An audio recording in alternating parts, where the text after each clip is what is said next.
Hello, world. Hi, everyone. We're here at Tech for Campaigns headquarters, and a couple people asked us to wait to start, but we're going to get going now. I'm Jessica Alter. I'm the co-founder and CEO of Tech for Campaigns. I'm Greg Dale, Director of Campaign Relations.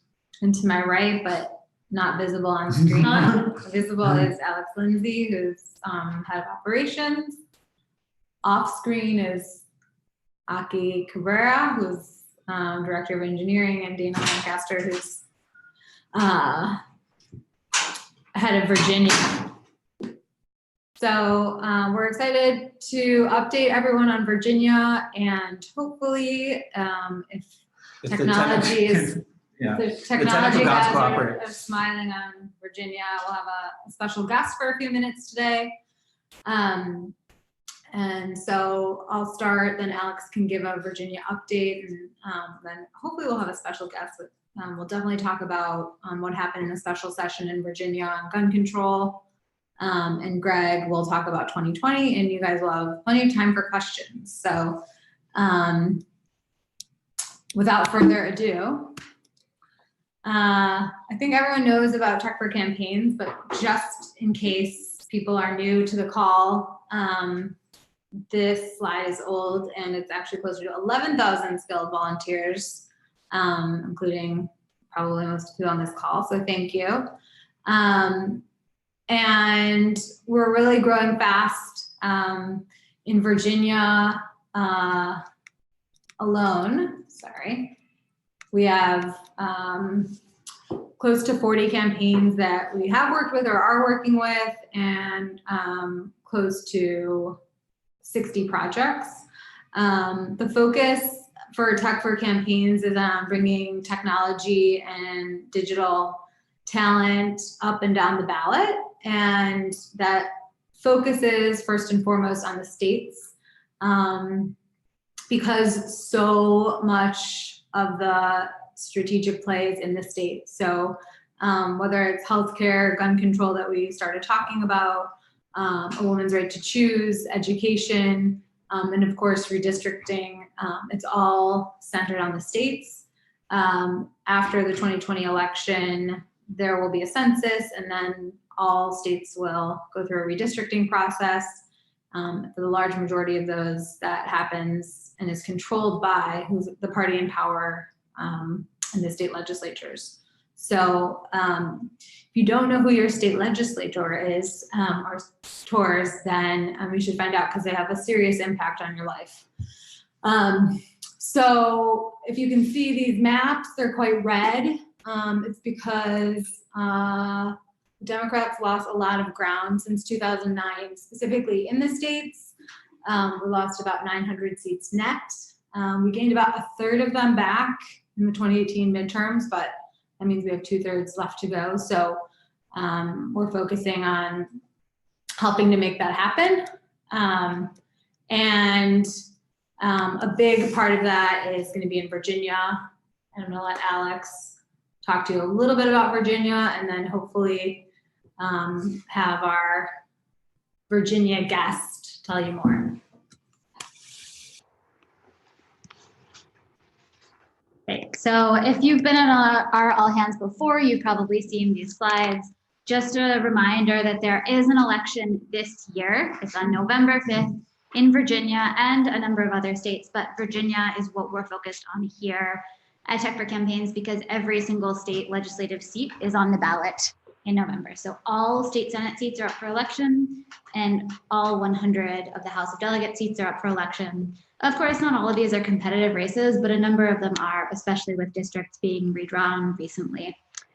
So this is why we're so focused on Virginia. It is this year, not 2020. So, you know, if you have folks that are thinking about getting involved in Tech for Campaigns and are waiting for 2020, we'll have tons of projects in 2020, and we'll scale up to a number of different states. But if you want to make an impact this year, now is the time to volunteer, and volunteer in Virginia.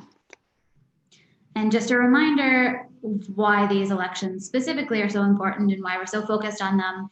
Not only is every single seat in both the Senate and the House up for grabs on November 5th this year, the Democrats are very close to taking majorities in both houses. So they were very close in 2017 and unfortunately did not, but have a real shot this year, especially as I mentioned, with some of the districts being redrawn to gain power in one or both chambers, which would be hugely, hugely valuable for the folks that live in Virginia. It would mean that a lot of really important policy gets passed around education, healthcare, jobs, equal rights policies, environmental legislation, sort of everything that we all care about. I've probably, again, seen something similar, but we just continue to ramp up projects in Virginia. So working with more than 30 campaigns across both the House and Senate. We also have projects with the caucuses themselves, so the organizing body for each, for all of the campaigns. And we expect to do at least 70 projects in Virginia this year. So a number of you may have worked on website projects in the past. We are still doing 2 website projects, but we're really winding down those types of projects now, really continuing to ramp up email marketing and digital advertising projects. And that will be the focus of the next couple of months for us as we help candidates raise money and get their name out there, build their lists. And then as we move, of course, into the October and November months, we'll be focused much more on turnout. And we'll have probably a couple of special projects focused on that as well. So just a reminder, if you're already on a project, that's fantastic. We're so happy to have you. If you have friends who are thinking about getting involved, like I said, if they want to get involved this year and make an impact this year, now is the time to volunteer. Most of our projects will be entirely staffed in the next week or so. That's because we have a lot of projects, especially email marketing and ads projects that renew over the next couple of months. So there will be occasional opportunities, occasional openings on specific projects as we move from phase to phase. But by and large, most of our projects will be staffed. We've gotten started much earlier this year in Virginia, which is really exciting because we can have a bigger impact. But again, if you have friends that are thinking about getting involved or you're thinking about getting involved, now's the time. All right, so I think without further ado, we've been talking a lot about Virginia. We have a special guest who knows even more about Virginia than I do. And so I'm going to turn this back to Jessica to introduce her and do a short interview. Okay, so we're really excited to have Amy Laufer, who is a candidate for Senate in Virginia, join us, and a TFC supported candidate. If you don't know Amy and you're hurriedly Googling her right now, that's great because we made her site. And so feel free to give feedback. Amy is not only a first-time candidate, but and maybe more importantly, the founder of Virginia's List, which is an organization in Virginia that supports Democratic women running for state office. She's a Charlottesville City School Board member, a former middle school teacher, and Peace Corps volunteer, as well as a mom of 3. And just in case we have any fans on the call, Amy is a UVA alum. So we're really excited to just get Amy's perspective and give you the perspective of a candidate running. So welcome, Amy. Hey, can you see me or hear me? I don't know. We can definitely hear you. Okay. Every time I try to start the video, it says it's been stopped, but that's fine. It's okay. Okay. We have a picture of you on the screen, so. Perfect. Hey, I do want to just let you know quickly, I actually did not go to UVA. My husband went to UVA. Sorry. Oh, website. Our fault. Does it say it on the website? I should know that. Sorry. Where did you go? You can let everyone know. Sure. So I went for my undergrad. I am from Wisconsin, so I went to University Milwaukee. And for grad school, I went to Columbia University Teachers College. Awesome. Okay. Well, that's my research team's fault. That's okay. But so just in the 5 or 10 minutes that we have you, we'd love to just hear quickly, why you decided to run and what the major issues are in your district. Yes. So first, actually, before I start that, I really want to say thank you to TFC. You guys have been amazing to work with. I don't know if you had already said, but not only is my website done by you all, but also I've had a team working on my email list that goes out almost twice weekly as a donation site, and that's been really successful. So I'm really so grateful for all of your help. And I think, so you had already given some of my background. I was elected to the school board, and while I was doing that work, I had been going and advocating for the schools in Richmond, and it really propelled me to start the organization called Virginia's List because there was so few women elected. And this last General Assembly session, we saw that if we don't have the majority, things that are really supported by the majority of Virginians do not get passed. Like we saw the Equal Rights Amendment fail. We knew 81% of Virginians wanted that to pass. And we also have like 84% of Virginians wanted sensible gun legislation, and that did not pass. So it really made me take a kind of deeper look into the fact that I have been doing these things, and I wanted to put myself on the ballot this year because it's just so important. And you know, helping people get elected is one thing, but they need help, and I felt like I could be that person to do that. Awesome. And are those the major issues in your district as well? I would say really the things that we hear most frequently are education.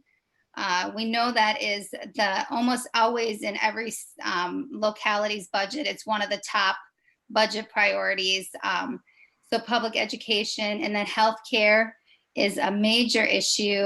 People are terrified of what the federal government may do. So protections on the state level for quality, affordable healthcare are critical.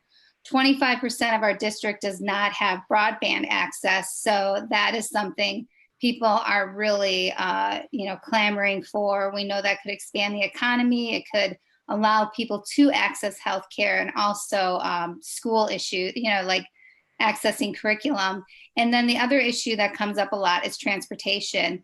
So we are a very unique district because we have rural and urban areas. And some of the district is really just outside of DC, and many people commute to DC to work. So transportation issues are very critical too. Yeah. What surprised you most about being a candidate and campaigning?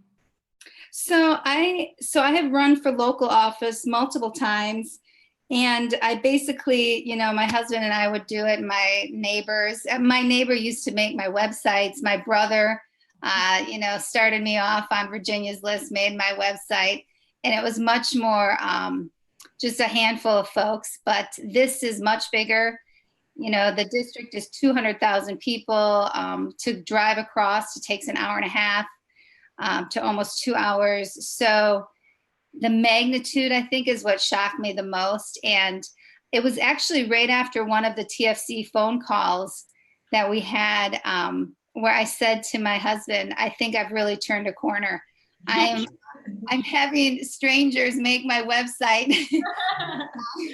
I'm hiring. I'll run your email program too. Yeah, exactly. I have a, you know, a staff, and I'm hiring people that you know, are strangers to me basically. And, you know, really putting my faith into the fact that, you know, you guys are going to help me win. So it is, that is the thing I think that really surprised me the most. Had you heard about Tech for Campaigns before our first call? So my brother is actually a tech guy, and he wanted to volunteer with you guys. I wish he was here with me right now, but so he had said to me, hey, Amy, you should really check out this group that's called Tech for Campaigns. And within a day, the Senate caucus sent out an email that said Tech for Campaigns is looking for candidates, and, you know, you should go ahead and apply. So I immediately called him. I'm like, you won't believe it. The group you were just talking about is looking for candidates. So he actually, when we, you know, met with you all first, he was with me to, you know, and actually he's still been a liaison between you guys. So Yeah, he knew about you. And so we were laughing that he may not have worked on another candidate, but he's working on this one. So We'll count it for him. yeah, exactly. Awesome. Well, just wanted to thank you so much, Amy. I know that the teams working with you, Claire and Debbie, Nina, Michael, Samantha, Lauren, and Catherine have really enjoyed it.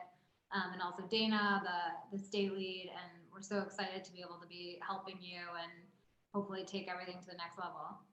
Yeah, I just want to let you guys know, if you don't mind if I give a little update. Please. Okay, so we won the primary overwhelmingly, almost by 80%. It was 79%. And then the Senate caucus did a quick poll to see kind of what the Democratic leaning of the district, and it polled very high. So they have moved us into a targeted district, and they are bringing on multiple staff, about 7 to 8 field organizers to help us with our field program. And, it's just been an amazing experience, and you guys have been with us throughout it. And I know because of your outreach that we have been more successful than we would have been. So I really, really appreciate it. We're so thankful. We're excited to, grow with you and help you win this district. I know that the email team alone has raised close to 15,000, and we'll hope to see that grow in the next couple of weeks. But Hey, to just let you guys know too, our last filing cycle, I outraised my opponent by over $100,000. So it's amazing. We're so excited, and can't wait for you to take this seat over. Thanks so much for running, and also all you're doing and joining us tonight. We really appreciate it. We know you have a lot of events and call time going on, so we're so thankful that you could join us. Hey, it's my pleasure, and really thank you guys so much. I really appreciate the opportunity to address everybody and to thank you properly. So have a great night. Thanks, Amy. Bye. Bye-bye. So that was Amy Laufer. If you missed it, it will be on YouTube later, but she's a really special candidate, one of almost 40 that we're helping in Virginia, and hopefully flipping a seat. Check out our site, sign up for her emails. They're addressing really important issues there. Next up, we're going to talk a little bit about the Virginia special session around gun control. Just to give you a very quick background, Ralph Northam, the governor of Virginia, Democratic governor of Virginia, called a special session after the Virginia Beach shooting to try to get beyond the whole thoughts and prayers piece of it. And we're going to hear a little bit about what happened there from Dana.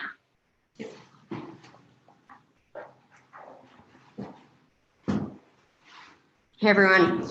So as Jessica mentioned, after the Virginia Beach shooting, the governor called a special legislative session, called everybody back to Richmond to, talk about common sense gun legislation. Earlier in the year, the Democrats had introduced several pieces of legislation, universal background checks and other gun safety laws, and the Republicans shut them all down. So this was another opportunity after mass shooting happened in their backyard to say, hey, this is right here, and we can't sit around and not take action anymore, and really force the Republicans' hand. So they called a session for July 9th, and there was hope that the Republicans, that they could at least pressure the Republican majority to be able to at least bring it to the floor for a vote and talk about, debate some of these issues, at least have a conversation about them. So they showed up on July 9th in Richmond, and 90 minutes later, the Republicans shut it down and there wasn't a single vote taken. So several of our teams had been preparing ad campaigns, email campaigns in advance and to coincide with the special session, really hitting on demanding a vote and trying to get the Republicans to at least, have a conversation on this.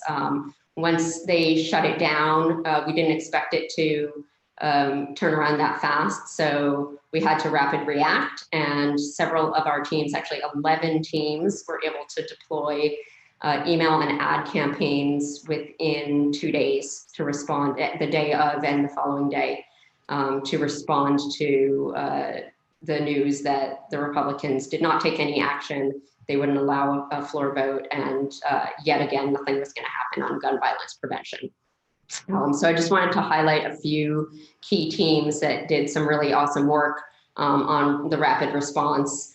The Senate Caucus ads team put together these ads that really stand out and were really effective. Their goal was driving email signups. They've had a lot of success with driving email signups, and they were able to drive over 200 new email signups from this campaign. The Deborah Broadman email team, which had actually just kicked off the week before, sent out their first email on gun violence prevention. And this one really hit the Deborah's opponent, Siobhan Dunavant, who basically ignored the issue and said, hey, people stopped and said, what are you going to do on universal background checks? And Dunavant was like, I'm going to go do my job. And she essentially voted no to advance any gun legislation. So the Rodman team hit her on this, and they raised nearly $1,000 from their first email. So that was awesome effort and awesome result on that one. And then the Larry Barnett email and ads teams, it's one of the campaigns that we have both running. And the Barnett team was very coordinated in terms of all their messaging across all channels. They coordinated a petition. Instead of asking for a direct donate, they created a petition really focusing on gun violence as a public health crisis, which ties into Barnett's background as a mental health professional. So it was the ad campaign and the email campaign in tandem have also been very successful. The email campaign really increased engagement quite a bit, and the ad campaign is continuing to run and getting some really great results. So wanted to thank all the teams who prepared and then had to turn around and change everything at the last minute and deploy some amazing campaigns. Really appreciate all the hard work that everybody did. And it's, as you can see, it's really making an impact. So thank you to everybody for the work that you're doing for these campaigns. And turn it back to Jessica now. It's me, it's Greg, not Jessica.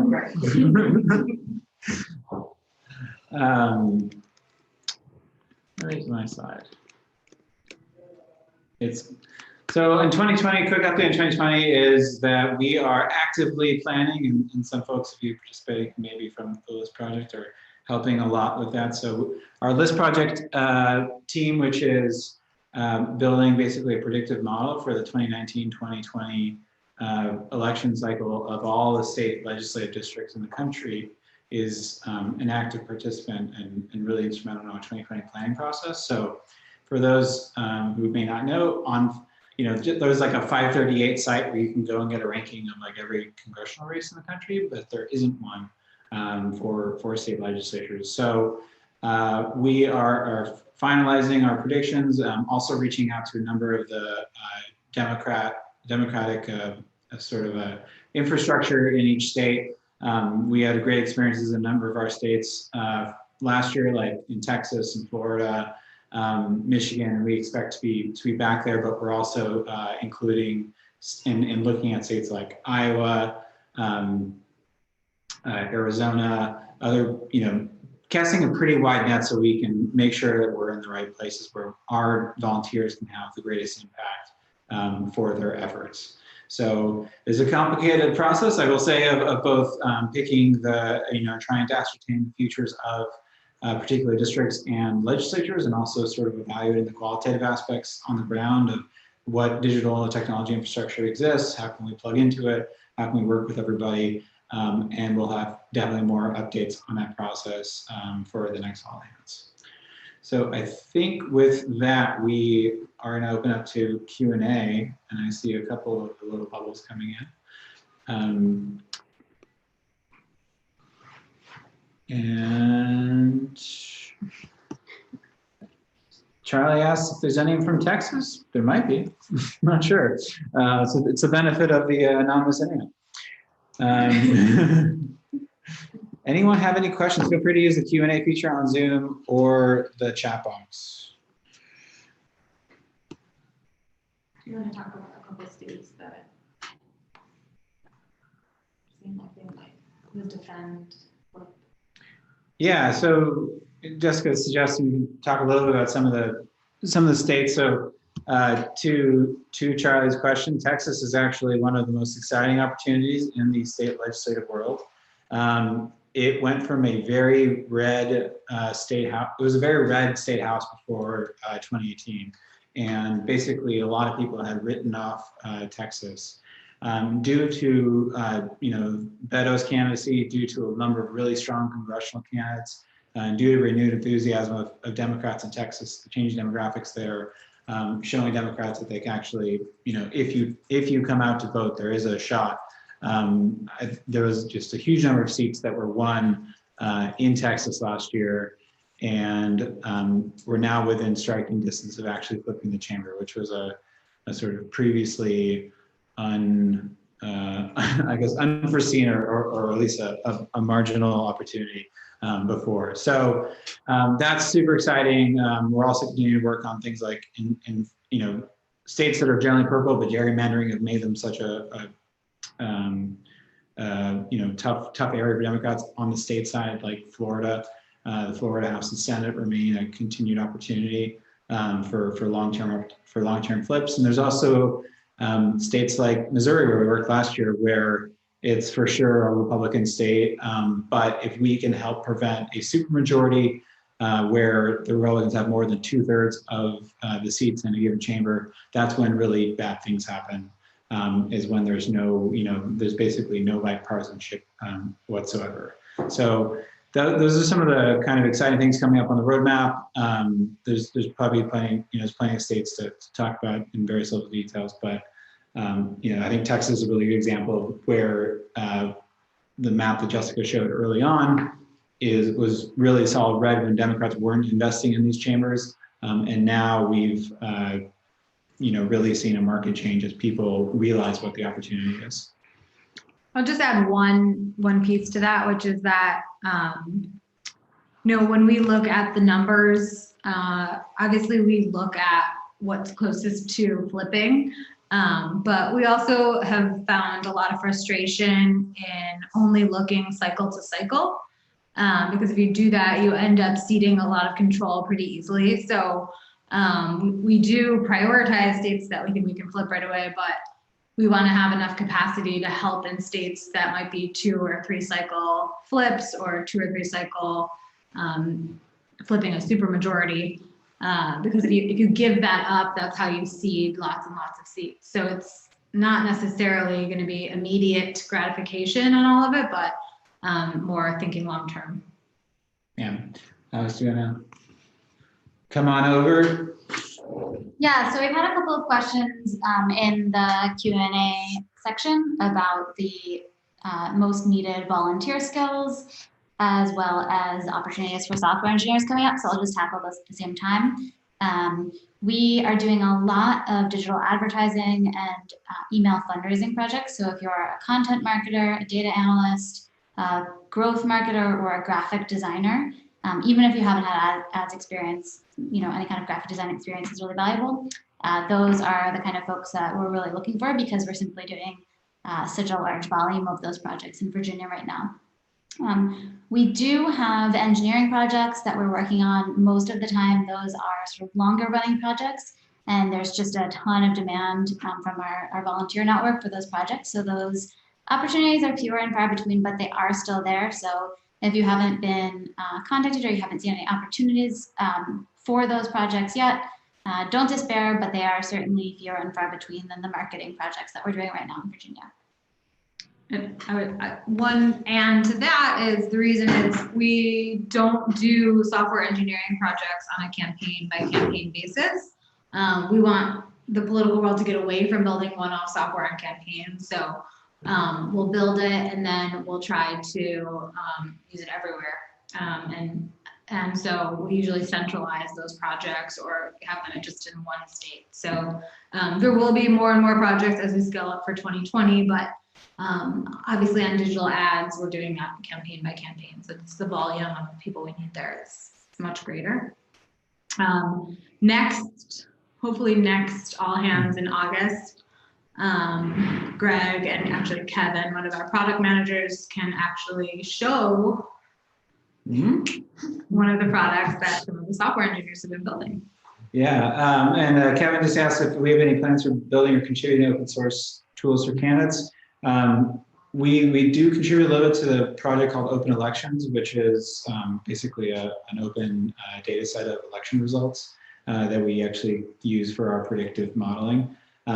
So happy to contribute to that. I think generally as we've found that as we look at what really can help these campaigns, more software, although us tech types would love that to be the case, it's often that reusing things that are commercially available, free, or sort of industry standard is a really big help when you add our volunteers who have the skill sets to be able to use it on an expert basis. So we really want to contribute to the things that campaigns really find most useful in getting the word out, communicating with voters, and software plays a role, and we're happy to, and we do, like Jessica's mentioned, build a number of software tools. But we also want to, be able to contribute to the sort of digital basics and make sure that folks are getting their word out using commercially available and sort of industry standard tools.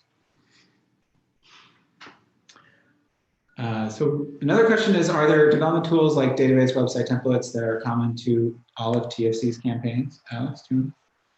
Sure, yeah, so where possible, we definitely try and develop reusable templates, scripts, whatever can be used and scaled and deployed across a number of different campaigns. So as an example, for websites, we actually have a WordPress template that has a lot of customizable modules, and each team that launches a WordPress template, launches a website for a campaign with a couple of exceptions, uses that WordPress template, customizes it so it has the candidate's brand, the candidate's voice, the candidate's content, but it's, gets you started. And then again, for certain types of projects, we have reusable scripts. So for example, if you're doing a get off the vote texting analysis project, we have scripts in our internal GitHub that teams can use to run those analyses more quickly. There are certain tools that we work with that Democratic campaigns use that aren't particularly conducive to automation. And so in those cases, we sort of work with what we have and try and build out other types of reusable tools like templated email calendars, templated project plans, templated results trackers so that teams can get off the ground quickly. But in some cases, it's just a bit prohibitive because of the types of tools that campaigns need to use to manage all of their voter operations.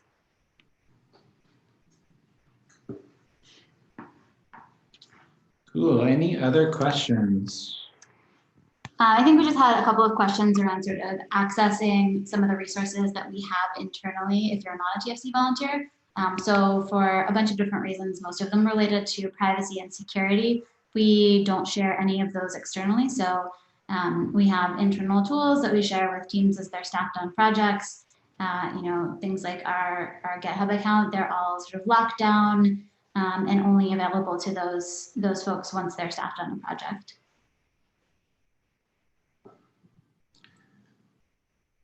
But that does include a repository of best-in-class work that you can learn from and use for inspiration. Yes. So for specific types of projects, one of the questions was, as a new volunteer, do you have a repository of class work to learn from or use for inspiration. We do have sort of galleries of past ads that we've run. Our state director, Dana, who you just heard from, does a lot of sort of cross campaign sharing of best practices, does, internal trainings for those teams. And so we share things that way across teams, and we're always sort of continuing to build up those repositories as we launch more products, do more projects for different campaigns across the country. Cool. So I think we are running up on time. So thank you everybody for joining, and look forward to speaking with you in August. Thanks, everyone. If you haven't volunteered for a Virginia project, please do so. We have a newsletter going out tomorrow that will have some of the stuff in there, but people are sending emails as projects become available for your skill set. So make sure that you're signed up. And next month, in addition to another special guest, hopefully we'll be talking a little bit more about what we've learned from texting and some software projects or products, I should say, that we're hoping to launch in less than a month. So thanks, everyone. Have a great night. Thank you.